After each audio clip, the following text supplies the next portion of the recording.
每年一到秋冬，台湾的东北季风就开始吹起来了。早上出门骑车，冷的要穿外套，可是到了中午又热的要脱掉。这种忽冷忽热的天气，最让人受不了的，不是温度的变化，而是那种让你抓狂的痒。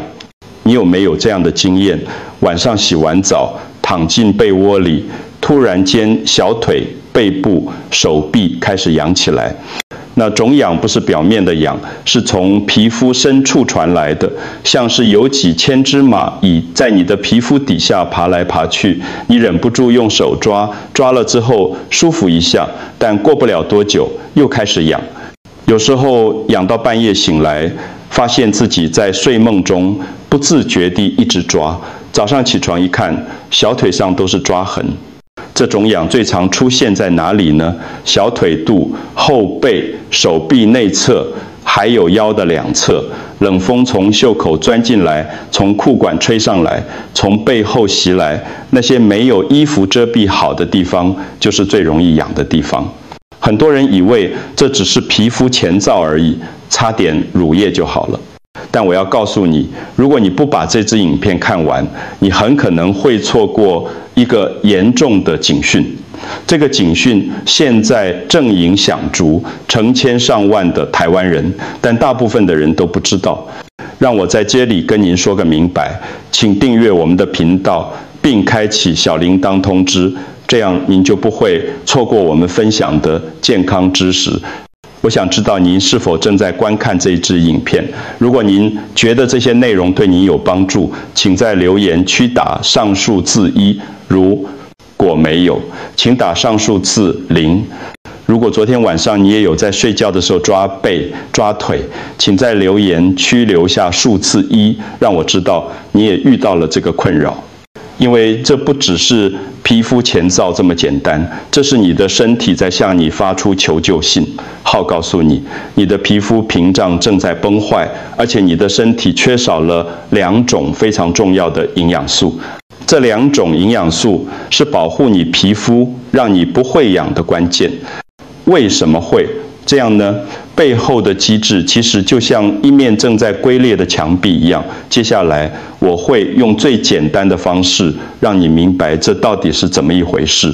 要了解为什么冬天会痒，我们先来认识一下皮肤的构造。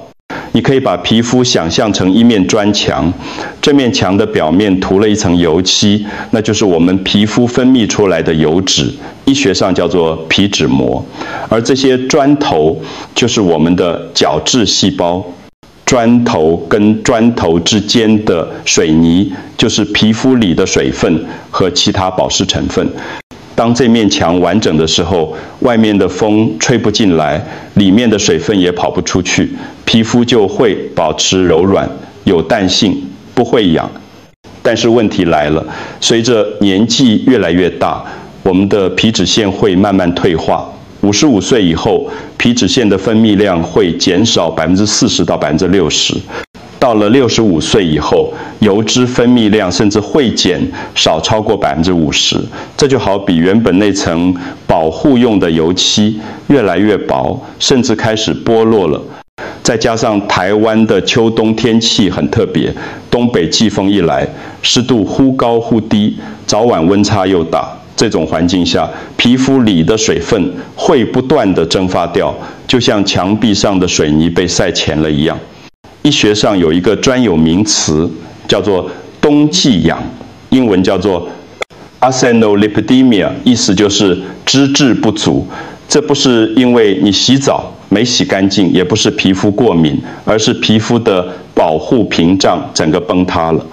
当皮肤出现肉眼看不到的微小裂缝时，底下的神经末梢就会暴露出来。这些神经本来是被保护得好好的，现在却直接接触到空气、衣服、棉被，只要稍微摩擦一下，神经就会传送痒的讯号到大脑。所以你会发现晚上盖被子的时候特别痒，因为棉被一直在摩擦你的皮肤。白天穿衣服走路也会痒，因为衣料跟皮肤一直在摩擦。这就是为什么冬天一到，很多人就开始痒得受不了的原因。我想跟你分享一个真实的案例。有一位姓林的先生，我叫他林洪富，今年72岁，住在三重。他每天都洗2次澡，早上1次，晚上1次。他用的是那种老式的黄色肥皂，洗得很干净，泡沫很多，但是他发现越洗越痒，晚上痒到睡不着，小腿被他抓到都流血了。太太看了很心疼，带他来看诊。我一检查就发现林先生的小腿皮肤已经变得像砂纸一样粗糙，到处都是抓痕。这不是什么奇怪的皮肤病，而是他自己的生活习惯造成的。经过详细询问，我发现他犯了台湾人最常犯的4个错误。第一个错误，习惯用太烫的热水洗澡。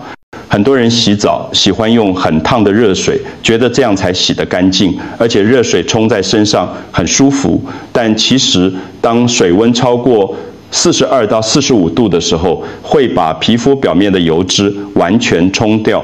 洗完澡的当下，你会觉得皮肤红红热热的，好像很舒服，但那其实是一种假象。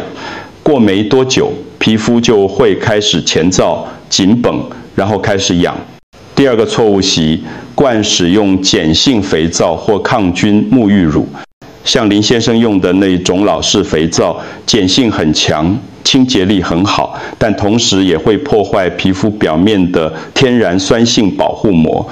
我们的皮肤本来就是微酸性的，这层酸性保护膜可以防止细菌、霉菌入侵。用碱性肥皂洗澡，等于把这层保护膜洗掉了。第三个错误习惯，24小时开除湿机。台湾人很怕潮湿，尤其是冬天，很多人会整天开着除湿机，但是当室内湿度低于50%的时候，皮肤的水分会不断蒸发，就像把一块湿毛巾放在冷气房里，很快就会变钱一样。第4个错误习惯，喝很多茶，但不喝白开水。很多老人家喜欢泡茶，一壶接一壶地喝，但茶有利尿作用，喝太多茶反而会让身体脱水，身体缺水，血液就会变浓稠，皮肤得到的水分就更少了。我记得林先生跟我说，他有一次在院子里站着，痒到受不了，当场就抓到流血，太太看到都哭了。这个画面让我很难过，因为这些痛苦其实是可以避免的。那么我们要怎么改正这些错误习惯呢？我给大家4个具体的建议。第一，洗澡水温控制在37到38度，这个温度大概就是跟体温差不多或稍微温一点点的感觉。用手试一下水温，觉得温的不会烫，那就对了。这个温度不会让血管扩张得太厉害，也不会让水分蒸发得太快。洗完澡之后，皮肤不会觉得紧绷，也比较不会痒。从医学的角度来看，这个温度是最适合皮肤的，它不会破坏皮脂膜，也不会刺激皮肤。第二，不需要全身都用沐浴乳。其实我们的身体大部分地方并没有那么脏，真正需要用沐浴乳清洗的只有腋下、胯下还有脚底，这些容易出汗、容易有异味的地方，其他的地方用清水冲洗就够了。这样做可以保留皮肤表面的天然油脂，让皮肤的屏障保持完整。第三，室内湿度保持在50%到60%。如果你家里有湿度计，可以观察一下，湿度太低的时候，可以放一杯水在房间里，或者摆几盆小植物，不需要买加湿机，简单的方法就很有效。适当的湿度可以减少皮肤水分的流失，让皮肤保持柔软。第4，每天喝1500到2000毫升的水。不要等到口渴才喝水，可以在早上起床、中午吃饭前、下午、晚上睡觉前分次喝水。如果觉得白开水太无味，可以泡一些红枣水、桂圆水，或者泡淡淡的枸杞茶。喝水最重要的是持续和足量，身体有足够的水分，血液循环才会好，皮肤才能得到充足的滋润。这4个方法看起来很简单，但只要确实做到，你就会发现皮肤痒的情况会大幅改善。林先生后来就是照着这些方法做，2个礼拜之后回诊，他告诉我说，晚上已经可以睡得很好了，皮肤也不太痒了。改正了生活习惯之后，还有一件非常重要的事情要做，那就是补充2种关键的营养素，维生素 D 和 Omega-3。这2种营养素是修复皮肤屏障的建筑师和消防员。维生素 D 重建皮肤屏障的建筑师。维生素 D 在皮肤健康中扮演非常重要的角色，它可以帮助角质细胞再生，增强细胞之间的脂质连结，就像是帮墙壁重新补上水泥一样。当身体缺乏维生素 D 的时候，皮肤屏障就会变得松散，水分容易流失，外来的刺激也容易进入，皮肤就会变得容易发炎，容易痒。你可能会想，台湾这么多太阳，怎么会缺维生素 D 呢？其实，虽然台湾阳光充足，但很多人因为怕晒黑、怕晒伤，出门一定要擦防晒乳、撑伞、戴帽子，把自己包得紧紧的。尤其是年纪大的人，更少出门晒太阳。结果就是，即使住在阳光充足的台湾，还是会缺乏维生素 D。维生素 D 不只是保护皮肤而已，它还跟骨骼健康、免疫功能、情绪调节都有关系。缺乏维生素 D 的人，不止皮肤容易痒，还容易感冒、容易疲倦，心情也比较低落。Omega-3 灭火器加上天然保湿层。再来说说 Omega-3 脂肪酸。Omega-3 有2个重要的作用。第一，它是强效的抗发炎物质。当皮肤因为前兆而出现微小发炎的时候 ，Omega-3 可以帮助减轻发炎反应，减少痒感。第二，它可以在皮肤表面形成一层磷脂质保护膜，帮助皮肤锁住水分。这层保护膜就像是在墙壁外面再刷上一层防水漆，让水分不容易蒸发。怎么知道自己缺乏 Omega-3？ 如果你的皮肤摸起来粗粗的，像砂纸一样，而且颜色暗沉、没有光泽，那就可能是缺乏 Omega-3 了。另外，如果你常常觉得眼睛浅色、容易疲劳，这也是缺乏 Omega-3 的讯号。我这里有一个真实的例子，有一位陈姓女士，我叫她陈美伦，今年68岁，已经退休了。她平常很喜欢吃油炸的东西，炸鸡排、炸薯条、炸豆腐，几乎每天都吃。结果她发现自己的皮肤越来越浅，晚上睡觉的时候会痒。我建议她多吃鱼，尤其是青背鱼，像是蒸鱼、秋刀鱼，她照着做了，每个礼拜至少吃3次鱼。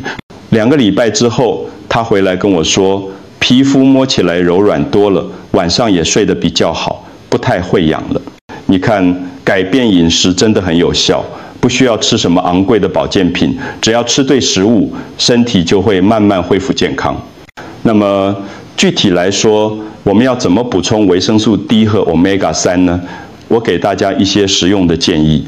富含维生素 D 的食物，第一种是香菇，但不是普通的香菇，而是晒过太阳的前香菇。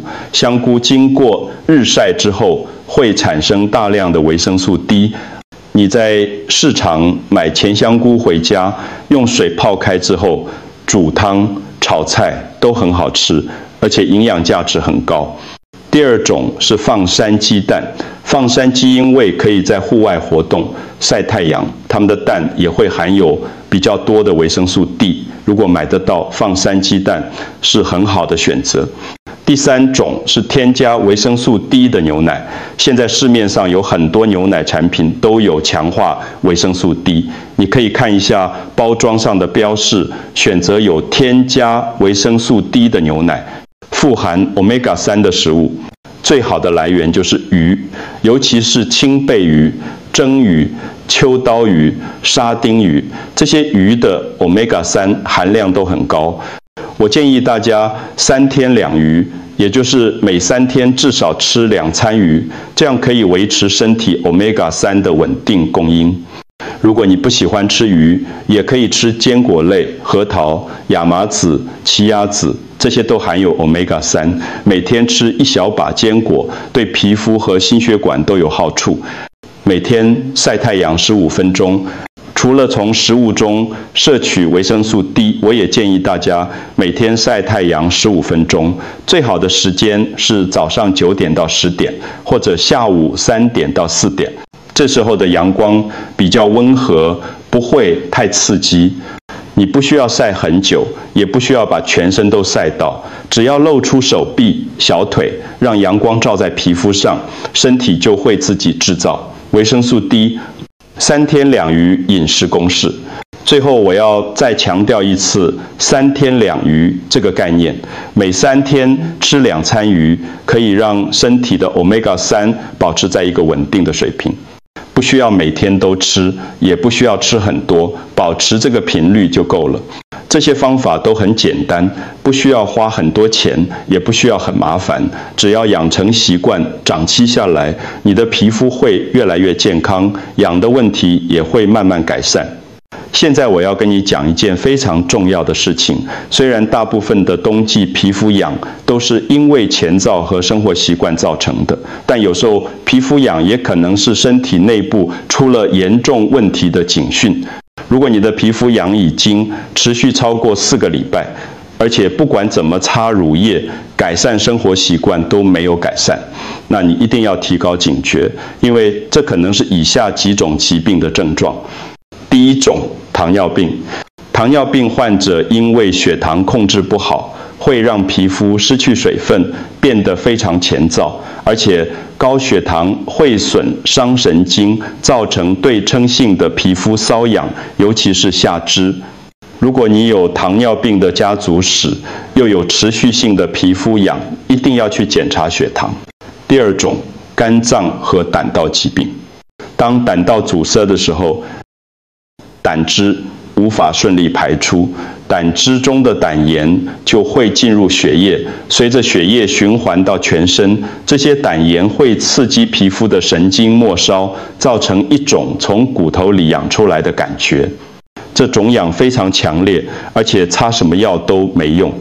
如果皮肤痒的同时，你发现自己的眼白变黄，尿液颜色像茶一样深，那就一定要赶快去看医生，检查肝脏和胆道功能。第三种，肾脏疾病。肾脏功能衰竭的时候，身体无法正常排出废物磷，会在体内累积。高磷血症会造成全身性的瘙痒，而且非常难受。这种痒会遍布全身，尤其是背部、手臂、小腿。如果你的皮肤痒合并有水肿、容易疲倦、胃口变差，那就要小心，可能是肾脏出问题了。第四种，甲状腺疾病。甲状腺功能亢进的人，新陈代谢会变快，皮肤容易出汗、发热。这种潮湿和高温会刺激皮肤，造成瘙痒。相反的，甲状腺功能低下的人，皮肤会变得前躁、粗糙，像木头一样硬，也会非常痒。什么时候一定要去看医生？我列出几个重要的警讯。如果你有以下任何一种情况，请立刻去看医生。第一，皮肤痒超过4个礼拜，而且越来越严重。第二，皮肤痒的同时，体重不明，原因减轻。第三，皮肤痒合并眼白变黄，或者尿液颜色变得很深，像茶一样。第四，皮肤痒合并水肿，全身疲倦、无力。这些都是严重疾病的指兆，千万不要轻忽。我在门诊常常遇到病人，因为觉得只是皮肤痒而已，拖了好几个月才来看诊，结果检查出来是糖尿病或肝病，这时候病情已经比较严重了，治疗起来也比较困难。所以我要再次强调，如果你的皮肤痒持续很久没有改善，一定要去医院做详细的检查。不要觉得这只是小事，因为身体的每一个症状都是在跟你说话。好，我们今天讲了很多内容，现在让我帮大家总结一下3个重点。第一，改正洗澡的习惯，记得用温水洗澡，不要用太烫的水，不要全身都用沐浴乳，只要清洗容易出汗的部位就好，保持室内适当的湿度，每天喝足够的水。这些简单的改变就可以大幅改善皮肤前燥和瘙痒的问题。第二，补充维生素 D 和 Omega-3，多吃晒过太阳的香菇、放山鸡蛋、青贝鱼、坚果，记得3天2鱼的饮食原则，让身体获得足够的好油脂。每天晒太阳15分钟，帮助身体自己制造维生素 D。第三，警觉身体内部的疾病。如果皮肤痒超过4个礼拜没有改善，或者合并有其他症状，像是体重减轻、眼睛变黄、水肿、疲倦，一定要去看医生做检查。不要轻忽这些警讯，因为它们可能是严重疾病的指兆。皮肤痒不是小事，它是身体在跟你说话，在告诉你哪里需要调整、需要照顾，不要忽视这些讯号，也不要觉得这只是年纪大的正常现象。如果你的家人、朋友也有皮肤痒的困扰，晚上睡不好，请把这支影片分享给他们，让更多人知道这些知识，就能帮助更多人远离皮肤痒的折磨，拥有更好的生活品质。谢谢你看到最后，祝福你和你的家人都能身体健康。